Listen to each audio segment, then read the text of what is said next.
구글 출신의 IT 전문가죠. 이혜민 조국혁신당 당선인 모시고 일본 정부의 네이버 지분 조정 요구로 촉발된 라인 사태 원인과 대책 짚어보겠습니다. 어서 오십시오. 안녕하십니까. 네, 저희가 이제 길거리에서만 계속 뵙다가 이제는 스튜디오에 버스 네. 안에서도 예, 다양한 형태의 인터뷰를 하고 있습니다. 지금 뭐 조국혁신당 많은 분들이 지금 뭐 독도로 향하고 있는 것 같아요. 네, 맞습니다. 예, 그렇군요.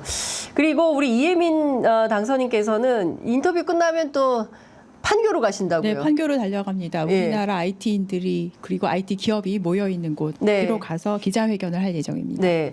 자, 우선 이게 보통 심각한 문제가 아닙니다. 이거 깜빡하다가는 우리 기업을 통째로 일본한테 뺏길 것 같은 위기감이 생기고 있는 건데요. 지금부터 정말 정신 바짝 차리고 이혜민 당선인 전문가의 말씀을 좀 들어봐야 되지 않을까라는 생각이 좀 듭니다. 이런 말씀 하셨어요. 라인 야후는 정부와 민간의 문제가 아니라 국가 대 국가인 외교의 문제다. 이런 말씀 좀 주셨습니다. 이번 사태의 본질이 어디에 있다고 보시기 때문에 이런 말씀 하신 겁니까? 이번 사태의 본질은 최근 2, 3년 사이에 벌어진 각 나라의 자국 이득 챙기기 의 싸움에서 우리나라가 완전히 패배한 것이 본질이라고 생각을 합니다. 조금 더 들어갔을 때 네. 이 영향이 아니라고 한다면 민간의 문제는 민간에서 풀면 됩니다. 네. 그리고 이번에 일이 벌어진 것이 일본에서 총무성에서 예. 이유로 삼은 것이 개인정보 유출 네네. 사고라고 이야기를 하는데 예. 어느 나라나 개인정보 보호법이 있습니다. 예. 그 개인정보 보호법의 아래를 내려가면 결국엔 체크리스트로 나옵니다. 2단계 인증을 했는지 데이터를 안전하게 보관을 하는지 이런 것에 입각을 해서 문제가 발생을 했을 시 거기에 대한 보안 기술 조치를 요구를 하고 네. 그것이 지켜지지 않으면 벌금형을 부과한다던가 예. 이렇게 다 정해진 규칙이 있습니다. 그렇습니다. 네, 그래서 네이버에서 이제는 지분을 투자해서 하고 있는 라인 야후 같은 경우도 예. 지난해 해킹 사고가 벌어졌을 때 같은 종류의 조치를 취해 나가고 있던 중이었고요. 그거는 플랫폼을 운영하는 기업에서는 자주 일어난 일이긴 합니다. 예, 예. 그러면 안 되지만 그렇습니다. 예. 그런데 이제 민간의 영역을 이제 벗어나서 네. 총무성이 개입을 하게 되죠. 예. 일본 총무성이 그때부터는 이제 국익을 위하는 국가 대 국가의 문제로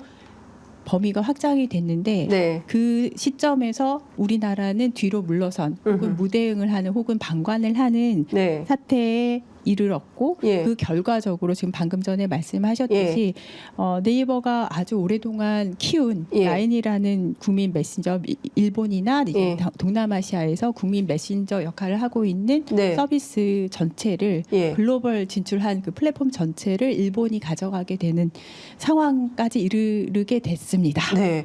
그러니까 지금 상황을 놓고 보면 일단 뭐 사실은 무슨 정보 유출 사고 같은 거 가끔 우리 뉴스에서 보지 않습니까? 근데 그러면 그에 따른 뭐 벌금이라든가 뭐 과징금이라든가 뭐 계약 관계에 따라서 후속 조치를 하고 넘어가면 되는데 느닷없이 총무성이 개입해가지고 경영권 놓고 나가. 그다음에 한국인 이사 당신도 그만둬. 대신에 기술은 계속해. 뭐 이런 상황인 거지 않습니까? 그러니까 이게 무슨 식민지 시대도 아니고 말이죠. 뭐 이런 방식으로 기업을 뺏어가도 되는 것이냐라는 비판이 좀 드는데 제가 여쭤보고 싶은 것은 이거예요. 그러니까 지난번에 얼마 전에도 작년에도 비슷한 사고가 있었다고 들었습니다. 그 뭐죠? 메타, 예, 예. 네, 페이스북도 유출이 됐었었죠. 그러니까 네, 그다음에 유사한 사례가 유사한 사례는 많이 있습니다. 전 세계적으로 네. 모든 플랫폼 회사는 아무래도 개인정보를 가져갈 수밖에 없기 때문에 예. 개인정보와 관련된 유출 사고는 그래서는 안 되지만 네. 지속적으로 벌어지고 있습니다. 예. 해킹도 많이 일어나고 있고요. 예. 그것을 지켜야 하는 것은 결국에는 기업의 책임이죠. 예.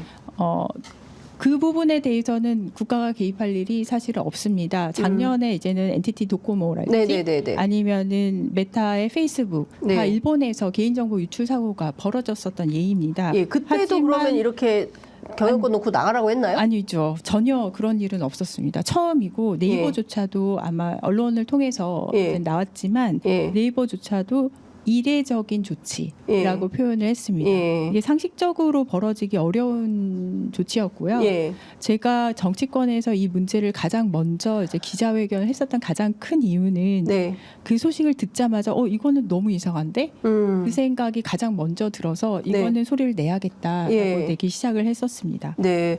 그 당선인께서는 처음에 이걸 어떻게 이런 내용을 알게 되신 겁니까? 우리 국민들은 전혀 몰랐지 않습니까? 예. 개인정보 유출 관련돼서는 저는 일본어를 할 줄 모르지만 네. 외신에서는 많이 간간히 나옵니다. 예. 이 네이버뿐만 아니라 라인뿐만 아니라 예. 여러 곳에서 나오기 때문에 어떤 조치를 취하고 있지 이런 것들을 보게 돼요. 주로 이제는 그 영문으로 된 기사로 많이 접하게 되고 작년에 이렇게 유출됐구나. 그리고 이제 저 같은 경우 지인들이 네이버나 아니면 라인 쪽에 지인들이 많으니까 이거 대처하느라고 힘들어 이런 소리는 들었을지언정 예. 총무성 관련돼서는 올해 3월 달이 두 번째 행정조치였던가요? 예. 두 번째 행정조치가 왔을 때 굉장히 이례적인 지분 관련된 얘기가 자본 지분 네. 관련된 얘기가 나와서 네. 이것은 그걸 알고 나서 바로 그때 전화를 좀 했었던 것 같아요. 제 지인들에게. 네. 그랬더니 대책회의 중인데 일본 총무성에서 저렇게 연락이 오는데 그럼 우리나라 정부는 어디에 있는 거야? 그렇죠. 그 워딩을 제가 지난번 기자회견 때 썼는데 제가 만든 게 아니라 실질적으로 일본에 진출해 있는 우리나라 기업들이 하신 말씀이에요. 우리나라 정부는 어디 있어요? 그러니까 지금 현재 일본에서 일하고 있는 일본 진출 한국 기업 에 활동하는 뭐라고 해야 됩니까? 기업인들? 기업인들이 도대체 일본은 총무성이 이렇게 나서가지고 적극적으로 대응을 하는데 도대체 우리 정부는 어디 있는 거야? 어디서 뭐 하는 거야? 라는 질문을 현지에서 하고 있다. 네. 그 얘기를 이해민 당선자께 하셨다는 거잖아요. 네. 한탄 섞어가지고. 그렇기 때문에 이거를 그냥 정말 너무 여기서 기가 조금 막힌데요. 부연 설명을 잠깐 드리자면 우리나라 기업이 이제 보통 스타트업들이 만들어졌을 때 우리나라에서 기술력을 가지고 성장을 한 다음에 바로 생각을 하는 게 글로벌 진출입니다. 네. 이유가 기술 가지고 서비스를 할 수 있는 영역은 나라 국경을 따르지 않냐하기 때문에 글로벌 진출을 꽤 하는데 그럴 때 가는 가장 큰 두 경유지가 어디냐면 일본 아니면 미국이에요. 미국 같은 경우는 워낙에 시장이 크기 때문에 그중에 일부만 차지를 해도 성공했다라고 이야기를 합니다. 일본 같은 경우는 두 가지 이유로 많이 진출을 하는데 하나는 지리적으로 아무래도 가깝고 또 하나는 일본은 1억 명이 넘는 인구를 가지고 있기 때문에 내수 시장이 됩니다.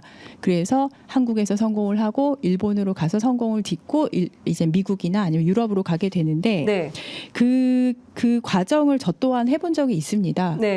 그 과정에서 일본으로 진출하는 우리나라 기업의 어려움, 일본으로 진출을 할 때 우리나라에서는 겪지 못했었던 여러 가지 일들, 특히 일본 정부와의 관계, 이것을 직접 겪었던 입장에서는 이번 일이 얼마나 우리나라 기업들, 일본 진출을 하려는 우리나라 기업들을 위축시키는 일인지를 뼈아프게 받아들이고 있어서 이거에 대해서 목소리를 안 낼 수가 없었습니다. 그렇군요.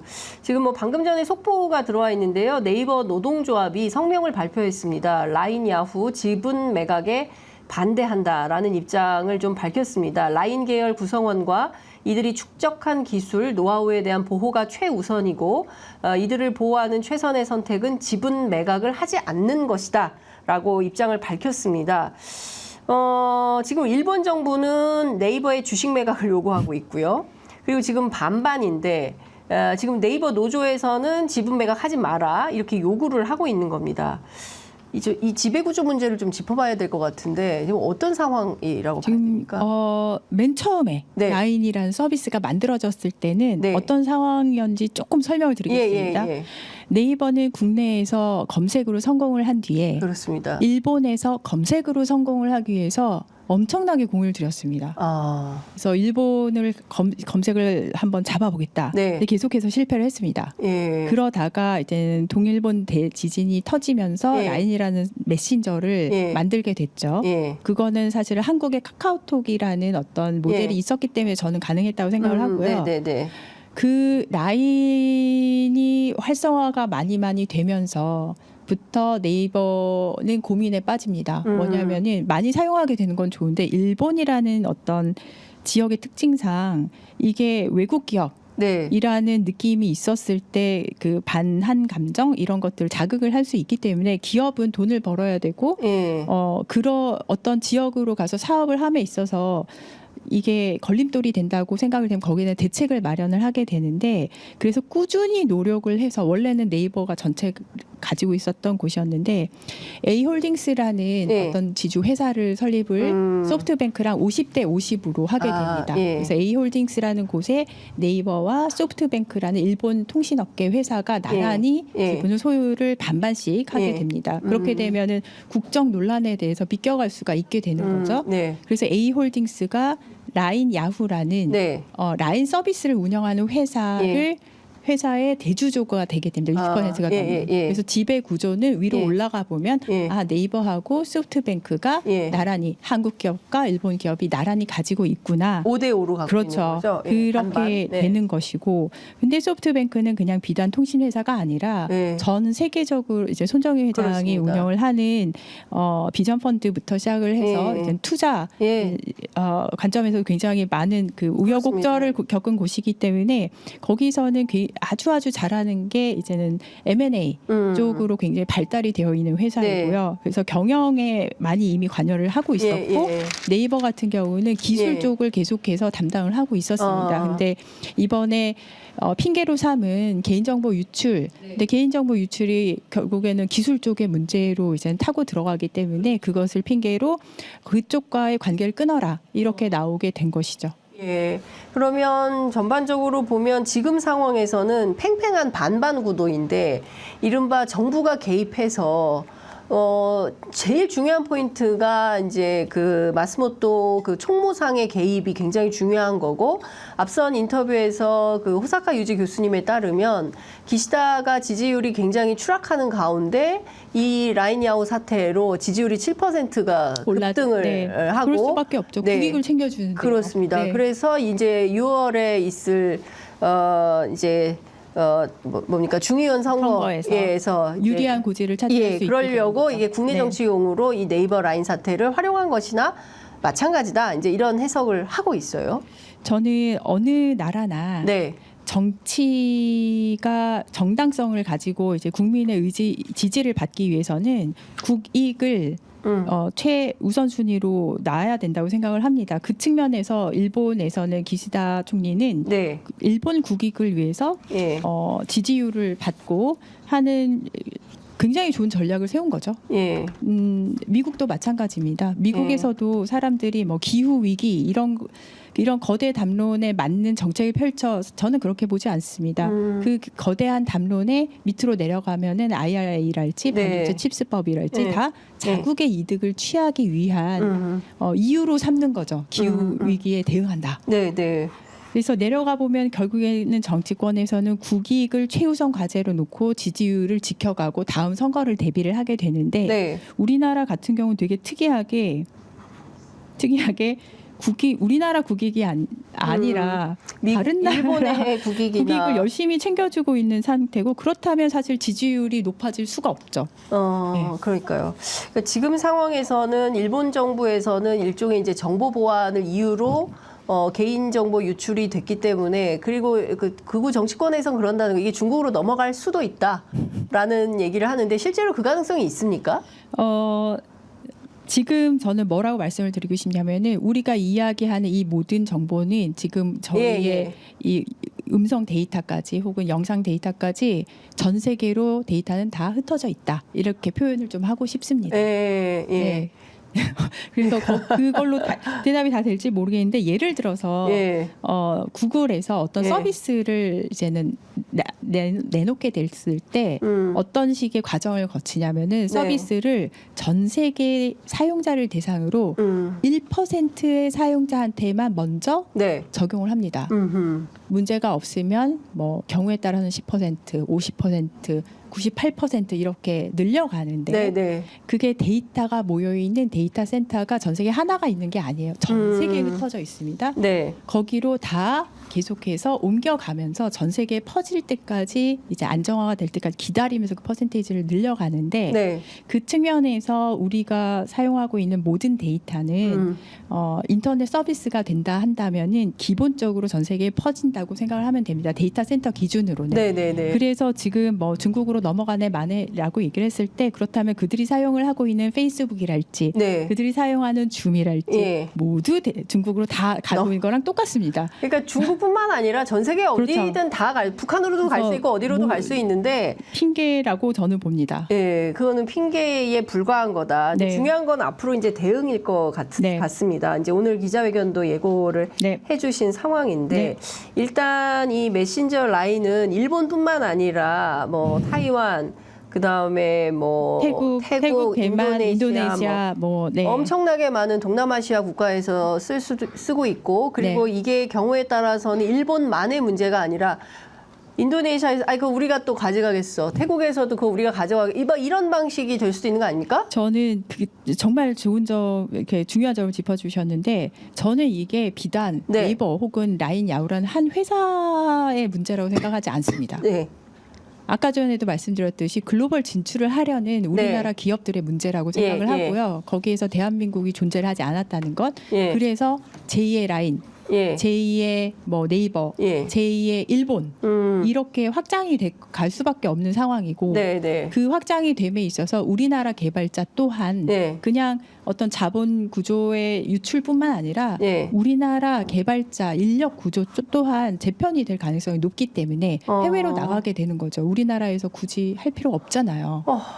그 측면에서 솔직히 말해서 잠이 안 와서요. 예. 오늘 판교 가서 기자회견을 하는 가장 큰 이유 중에 하나입니다. 그러니까 이게 반드시, 그러니까 비단 이게 네이버나 라인야후 이게 하나의 샘플 케이스로 끝나는 게 아니라 이걸 이유로 해서 또 다른 제2, 제3의 문제들이 생길 수가 있다. 근데 윤석열 정부는 말이죠. 우리가 뽑은 우리 대통령이고 우리 정부인데 왜 우리의 기업과 우리 국민들이 불이익을 당하고 있는데 왜 이렇게 조용한 겁니까?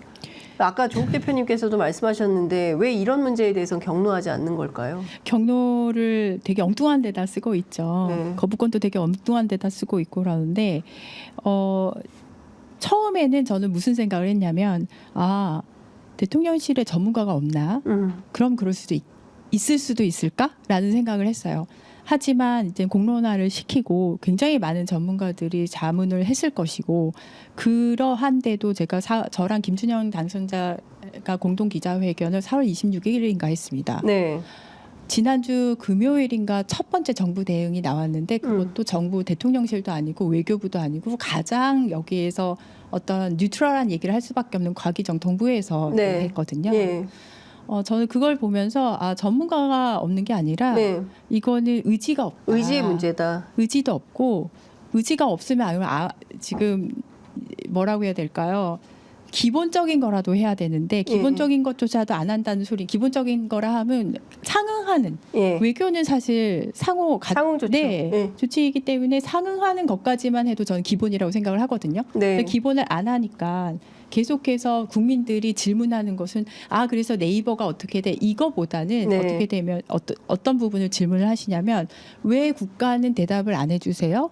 왜 우리나라 정부는 우리나라 국익을 위해서 나서주지 않으세요? 이 질문을 하고 있다고 생각을 하고요. 네. 거기에 대해서 대답을 못한다는 것은 의지도 없고 목적도 불분명하고 우리나라 국익을 챙기겠다는 어떤 정신? 이거조차도 없는 것 같습니다. 그래서 매국 정권 규탄 기자회견을 갖습니다. 네. 지금 매국 정권 규탄 기자회견도 중요하지만 이제 22대 국회로 들어가서 이 문제를 이제 적극적으로 네. 다루셔야 될 것 같은데요. 지금 이를테면 안 뺏길 자신 있으십니까? 네이버에 대해서요. 네. 이거는 사실 근데 네이버도 적극적으로 대응을 못 하고 있는 것 같아요. 이거는 사실 기업 경영인이었던 사람 입장에서 네. 물론 사이즈는 굉장히 다르지만 네. 네이버가 이제 어느 곳에 어느 곳에 이제는 집중과 투자를 할 것인가, 이것은 네이버의 경영진의 판단에 저는 따라야 된다고 생각을 하는데, 그 판단이 옳았다는 말을 하기는 어렵고요. 그 판단에 의거해서 아마 뺏기고 안 뺏기고가 이제 결정이 되겠죠. 하지만 지금 네이버 노조가 이미 성명 발표를 했듯이 반대한다. 그 상황에서 네이버 경영진이 쉽게 움직이기는 좀 어려울 것 같다는 생각이 들고요. 저는 내일 그래서 네이버 노조를 만납니다. 네, 가서 이야기를 듣고 어떤 식으로 해야 우리나라로 도로 뛰는 불똥을, 급한 불똥을 끌 수 있을까. 그다음에 지분 매각 과정을 최대한 우리 쪽 되더라도 우리 쪽으로 유리하게 끌고 갈 수 있을까, 이런 부분에 대해서 의견을 듣고 같이 제 의견도 어떻게 연대를 하겠다라는 말씀을 내일 나눌 예정입니다. 중요한 건 이제 행정 지도라는 방침인데요. 그러니까 이게 사실은 일본 학자들 저희가 취재해 보면 법률보다 더 센 조치다. 왜냐하면 일본은 내각제이기 때문에 예, 그러니까 뭐 기업이나 이런 데가 민간에서 뭐 정부에 대항하는 건 상상하기도 어렵고, 실제로 관련해서 재판을 건다 하더라도 승소 가능성은 거의 없고 90% 정도가 사실상 일본 정부가 승소하는 이런 판결이 나온다는 겁니다. 어디서 그렇게 정말 훌륭하고 정확한 정보를 얻으셨는지 지금 되게 놀라면서 들었습니다. 예, 일본 학자들이 다 얘기하던데요. 일본에 진출을 할 때 기업이 듣는 약간 비공식적인 조언이 뭐냐면은 일본 정부와의 라인을 만들어놔야 된다. 그러지 않으면 성공 못한다. 일본에 진출할 때 그런 이야기들을 많이 조언을 해주시거든요, 실제로. 그래서 미국 같은 경우는 사실 자본주의 끝판왕이기 때문에 약간 실력으로 많이 증명을 하면서 들어가야 되는데, 일본 같은 경우는 아무래도 그래서 너네들이 우리 정부하고 친해 안 친해, 이 부분이 굉장히 중요하다는 조언을 듣고서 비공식적인 조언을 굉장히 놀란 적이 있었거든요. 말씀한 거랑 정확하게 일치하는 부분입니다. 예, 그러니까 그래서 그러면 지금 행정지도를 내리겠다고 한다면 이거는 우리가 소송을 한다고 해서 승소할 가능성이 있는 것도 아니고, 투자자 국가소송을 한들 이길 수 있을까라는 생각도 들고, 이걸 어떻게 돌파해서 그러니까 그리고 정부가 뭐 그러면 적극적으로 기시다 총리 만나서 돈가스 인연으로 뭘 좀 역할을 해야 되는데 대통령이 그럴 것 같지도 않습니다. 저는 해야 된다고 생각합니다. 돈가스 다시 먹어야 돼요? 네네네. 돈가스를 다시 먹더라도 돈가스를 먹으면서 한 대를 치던가. 한 대 쳐요? 아니, 이렇게 일본에서의 어떤 기업의 활동이라는 것이 정부와의 관계가 이렇게 끈끈하다고 한다면, 그리고 지금처럼 일본 정부와 일본 기업이 끈끈하게 붙어서 국익을 취해 간다면, 그리고 그 영향이 우리나라 국익에 영향을 끼친다면 거기에 상응하는 조치를 해야 된다고 저는 생각을 하고요. 심지어 우리나라에 진출한 일본 기업에 대한 어떤 조치도 고려를 하는 것도 카드 중에 하나라고 저는 생각을 합니다. 그러면 오늘이라도 윤석열 대통령이 기시다 총리에게 전화해서 만나자고 하고 이런 방식으로 강력하게 항의하면서 이 문제 우리 기업을 통째로 넘길 수 없다, 이런 얘기를 해야 된다는 거죠. 저는 아주 세게 늦지 않게 해야 된다고 생각을 하는 것이, 지금 라인 야후가 운영하는 서비스가 라인이잖아요. 근데 라인이 가지고 있는 자회사로 들고 있는 우리나라 있는 우리나라 개발자들이 다니고 있는 회사들이 있어요. 지금 일본에 사람들이 잘 신경을 못 쓰고 있는 부분이긴 한데, 일본에 아니라 일본에 있는 라인 야후 회사가 있는데 그 회사에서 자회사로 들고 있는 우리나라에 있는 회사들이 있습니다. 라인 일종의 하청업체 같은 건가요? 자회사고요. 하청업체라기보다는 오히려 거꾸로 기술 쪽을 굉장히 많이 우리나라 개발자들이 담당을 해주고 있어요. 근데 그 분들은 그럼 사실상 우리나라 기업이네요. 기술 쪽을 네이버 쪽에서 담당을 하기로 했기 때문에. 근데 이제 제가 보는 부분은 이게 이제 지분 매각을 하게 됐을 때 과연 라인 야후가 우리나라 개발자들을 지켜줄 수 있을까? 본인들의 자회사인데 한국에 있는 개발자들이고, 어떻게 보면 단기적으로는 지켜줄 수밖에 없을 수도 있어요. 그러니까 한국에 있는 개발자들인데 라인 야후에서 일하는 자회사로 일하는 개발자들이 전부 한국 사람들이고. 그렇죠. 근데 이분들을 단기적으로는 지킬 수 있을 수 있어요. 왜냐하면은 그렇게 빨리 기술력이 넘어가지 못합니다. 사실은. 그래서 단기적으로는 지킬 수 있을지언정 이분들을 장기적으로 지킬 수 있을까? 네. 저는 거기에 대해서 아직 불확실성이 굉장히 높다고 생각을 합니다. 그래서 네. 그 부분을 저는 지속적으로 계속 팔 예정입니다. 그 신중호 이사라는 분 있지 않습니까? 네, CPO. CPO로 남으라는 거잖아요. 네, 저도 CPO였는데 참 네. 그러니까 그러면 이분은 어떻게 해야 됩니까? 남아야 됩니까? 어떻게 해야 돼요? 개인적으로는 너무너무 힘드실 것 같은데요. 네. 그리고 라인 처음에 만들 때 큰 역할을 하셨던 분으로서 네. 힘드시겠지만 그 안에서 또 싸우실 일이 있다고 저는 생각을 합니다. 바깥에서 싸울 일이 있고 안에서 싸울 일인데 남아 있는 사람이 없어서 예. 저는 이 일이 결정이 날 때까지는 예. 안에서 역할을 좀 해주셨으면 좋겠습니다. 버텨야 됩니까?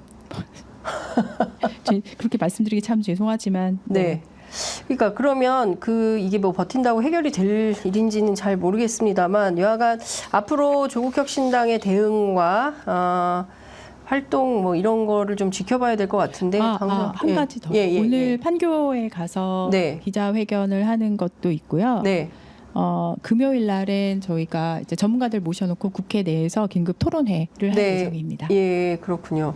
어찌됐든 지금 저 중요한 포인트는 이런 것 같습니다. 그러니까 정부의 올바른 외교 관계가 제대로 정립되지 않아서 일종의 퍼주기 외교를 하고 있는데 그 중에 이제 결정판으로 어쩌면 이 라인 야오 사태가 되지 않을까라는 생각이 좀 드네요. 그걸로 끝이 아니다. 네. 이걸로 끝이 아니다. 네. 제2제3의 네. 라인 야오 사태가 더 터질 수 네. 있고 관련해서 윤석열 정부가 이렇게 계속 무방비로 나온다면 어떻게 대응을 해야 됩니까? 대한민국의 미래를 그냥 싹을 자르는 일이라고 생각을 합니다. 네. 뭐 대한민국의 미래가 이대로 넘어가서는 안 되겠죠. 네. 네, 알겠습니다. 앞으로 뭐 많은 활동 해주시기를 기대하면서 오늘 말씀 여기까지 듣도록 하겠습니다. 말씀 잘 들었습니다. 감사합니다. 감사합니다.